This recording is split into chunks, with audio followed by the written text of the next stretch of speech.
अच्छा सिमरन के माँ। अरे है क्या कल जा पैसा ऐसा नहीं कि अब बड़ा गरीबी चलता गेहूं रोपायल है सब पैसा खत्म हो गया।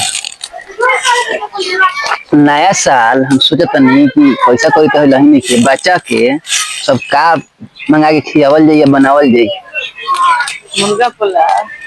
मुर्गा पोला पैसा नहीं खे तो मुर्गा पोला आ पैसा रही तो का बनावल जाई। बाप रे बाप पैसा रही तो आलू को भी बनावल जाई। हे भगवान ये गरीबी है। हाँ? माले के परी भाई पैसा नहीं खे तो मुर्गा पोलाव अब पैसा बा तो आलू को भी।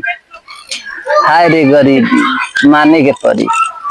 ये गरीबी तो दुनिया के लोग के धो ले कि पैसा नहीं खे तो मुर्गा पोलाव खाए पैसा बा तो आलू को भी खाए।